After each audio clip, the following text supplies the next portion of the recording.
Alors, FIFO G2M, donc pour donner à tout le monde une perspective sur nos deux filières, en termes de taille, déjà, donc la filière Filfois, qui est composée à 90% de centres adultes, consiste en 3 CRMR coordonnateurs, 3 CRMR constitutifs, donc CRMR centre de référence maladies rares, et 69 centres de compétences maladies rares, donc CCMR. Là où la filière G2M consiste en 80% de centres pédiatriques, avec 7 CRMR coordonnateurs, 18 constitutifs et 47 centres de compétences maladies rares. Donc le constat qu'on a fait au tout départ, c'était qu'on avait deux filières qui avaient une taille à peu près similaire, qu'on avait des centres, donc vous trouvez juste en dessous des tableaux la carte de France. On a des centres qui sont souvent localisés dans les mêmes villes, à quelques exceptions près. Et puis bien sûr, nous avons les mêmes missions qui sont déclinées du PNMR 3, donc le Plan National Maladies Rares 3, dont le remplissage BAMARA. Donc, comme on est les mêmes missions, dont le remplissage BAMARA, qui consiste à remplir une base de données maladies rares nationale. Alors, le réseau Filfois avait déjà mis en place un réseau d'ArcTech en région.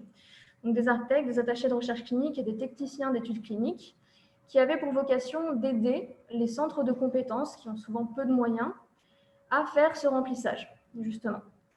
Donc, nos forces, c'était que notre réseau ArcTech avait été mis en place depuis 2017, donc il était solide. On avait une volonté forte, qu'on a toujours d'ailleurs, de conserver les ArcTech en support des centres de compétences maladies rares. Et puis, on a des médecins, beaucoup de médecins en commun avec G2M, notamment pour nos centres pédiatriques. En revanche, au niveau des failles qu'on avait identifiées, on avait une interrogation sur le budget pour pérenniser ce réseau ArcTech Filfois, et puis une difficulté à recenser des patients pédiatriques dans les centres qui n'étaient pas labellisés. Comme on a 10% à peu près de centres pédiatriques, on a beaucoup de patients qui se retrouvent un peu éclatés aux quatre coins de la France, mais sur des centres qui ne sont pas labellisés Filfois.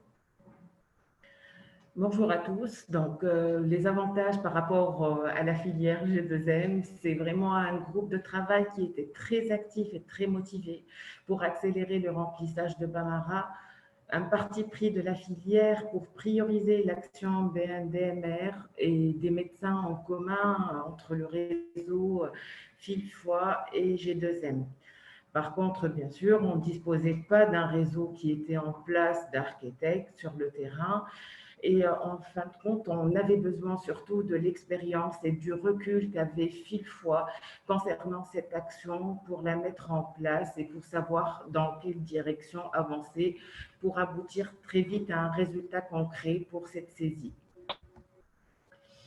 Alors, donc le réseau ArcTech Filfois, il était constitué de 4 ArcTech.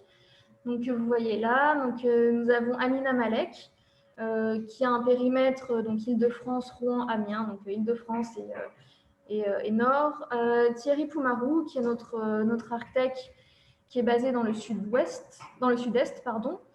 Emma Brochard, qui est dans le sud-ouest. Et nous avions donc une arc à Rennes.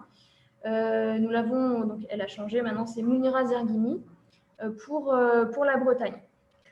Donc, et G2M est venu pour renforcer en fait la représentation des arcs au niveau de territoire et assurer une couverture plus homogène en fait. Donc on a été, en fait on a décidé avec Aurélie de placer des arcs dans les régions où c'était difficile aux arcs Filfois déjà en place de circuler, où il y avait des trajets en fait très longs. Donc c'était en fait une mise en place d'un arc à Limoges, c'est Astrid Agnès maintenant, et elle couvre en fait Poitiers, Clermont-Ferrand et Orléans. Amina Saini et Éloane Chouti, en fait, qui sont situés en Île-de-France pour la couverture de Lille et Rennes.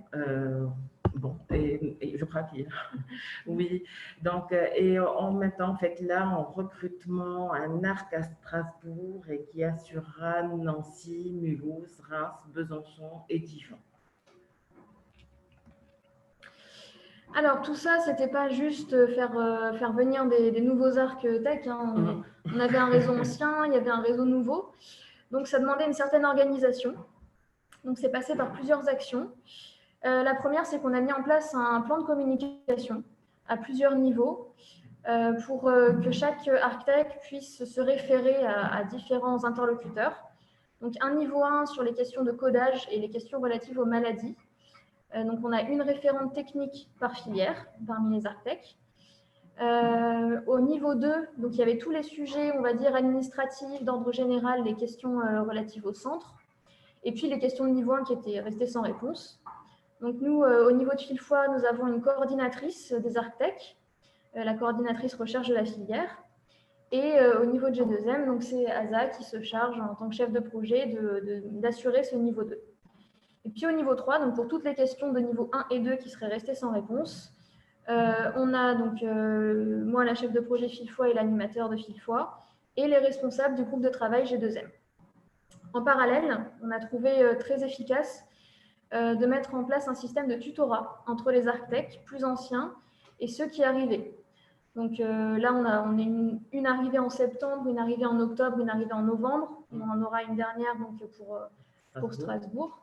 Donc c'était important de pouvoir intégrer ces architectes au fil de l'eau, et le système de tutorat nous a paru extrêmement intéressant pour privilégier en fait les liens en plus entre nos deux équipes, Fil-Foi et G2M. Et puis évidemment, il ne faut pas oublier que la communication, c'est dans deux sens. Ce n'est pas seulement du terrain vers le haut, c'est aussi l'inverse.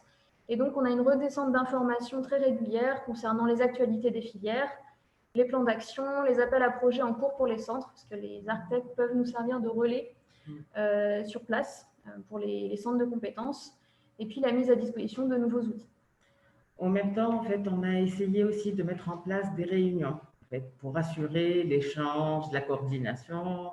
Donc, il y a un point de situation mensuel qui est fait entre Aurélie et avec la coordinatrice architecte de Fil-Foi et moi-même, et une réunion bimensuelle qui réunit tous les architectes, la coordinatrice architecte Fil-Foi et la chef de projet G2M, afin de remonter un petit peu les difficultés rencontrées sur le terrain, en fait, communiquer sur le calendrier de déplacement, le bilan de saisie.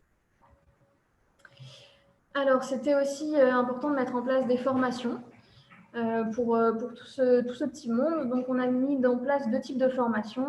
Les formations que j'appellerais contextuelles et puis les formations en maladie. Donc, au niveau des formations contextuelles, au niveau de Fil-Foi, on avait un tableau de suivi qu'on présente lors des comités directeurs. Donc, c'était important de le présenter donc, aux nouveaux architectes et à la référente technique de G2M.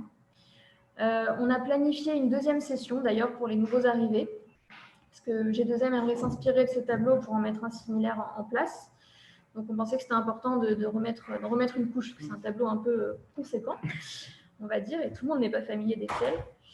Et puis, on a planifié également, à la demande des architectes, une explication de l'organisation Fil-Foi, réseau et centre, donc pour les architectes G2M. On s'est rendu compte qu'il y avait aussi des différences structurelles entre nos deux filières et qui pouvaient désarçonner un petit peu les arrivants.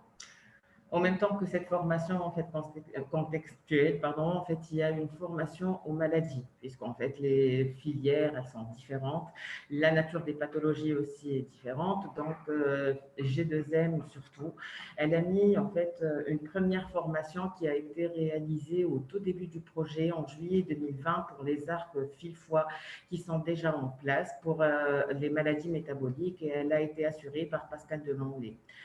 Et il y a entre autres aussi d'autres formations qui sont planifiées. Une formation en maladie hémochromatose, en fait, le 11 décembre, et ça vient suite à des questions multiples des ARCS concernant cette saisie.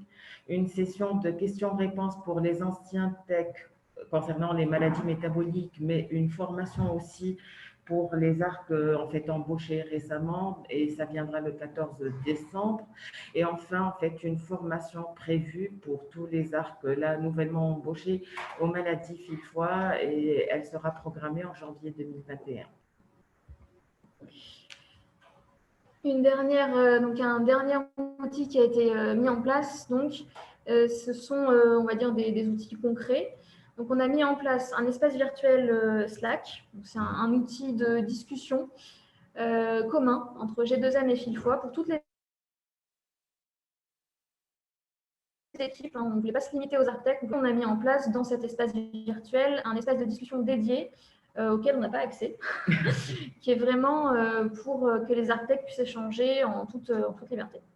Le système de tutorat, donc, on vous a présenté un petit peu plus tôt, et une mallette ArcTech sur un drive qui comprend la liste des maladies rares, Fil-Foi et G2M, les replays des formations aux maladies, des bordereaux patients, l'information Bamara, BMDMR, les organigrammes des contacts et puis une foire aux questions. Et cette mallette, elle a vraiment vocation à s'enrichir donc, au fur et à mesure des remontées du terrain et des demandes qui seront émises. Malgré cette mise en place récente, avec une équipe constituée récemment, et ben en fait, elle commence à avoir des forces. Et la force, c'est une communication qui est très fluide entre les membres de l'équipe à tous les niveaux. Malgré des embauches récentes, et ben, il y a une cohésion, un partage, un échange des informations. Des architectes qui sont très motivés et rigoureux, appréciés par les équipes locales en tant que les équipes de coordination. Il y a toujours, en fait, aussi des points et des défis à surmonter. Parmi les plus gros défis, c'est la crise sanitaire qui a limité les déplacements des arcs. Et pour cela, en fait, les arcs, ils ont mis en place un système d'accès à distance pour les centres qui le souhaitent. Des difficultés administratives, des embauches retardées, des signatures de conventions, délais au niveau des préfectures.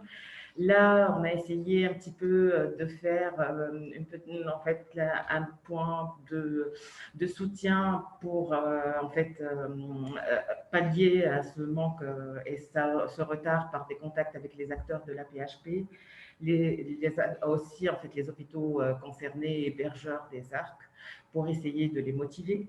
Des écarts entre les filières, parce qu'en fait, il y a un nombre de pathologies importants au niveau de G2M qui est plus conséquent, une technicité, une pluridisciplinarité et une différence d'organisation entre les deux centres, en fait, les deux filières, Fil-Foi et G2M. Pour cela, donc, il y a eu les formations, il y a les deux référents techniques par filière et une disponibilité pour répondre à toutes les questions, en fait. Et pour la suite, et ben d'abord, on va commencer par consolider le réseau, les échanges entre les membres. Ça finaliser les embauches aussi. Évident. Voilà. Vérifier la qualité des données saisies, mais ça, en fait, ça viendra par la suite et c'est surtout par rapport au projet errance et impasse diagnostique, au niveau du codage diagnostique. Et puis, nous, on avait commencé à le mettre en place chez Fil-Foi, ça marche très bien, c'est la participation à l'aide au registre. Oui. Donc, c'est un projet pour G2M. Oui, surtout qu'on a des registres qui ont en fait en latence et on doit vraiment les réactiver un petit peu. Et ce réseau, ce sera vraiment une aide très favorable vers ça. En fait. Et puis, les projets interfilières. G2M Fil-Foi pour faire un bout de chemin ensemble et consolider tout ça. Oui, surtout qu'on a des acteurs en fait en commun à tous les niveaux.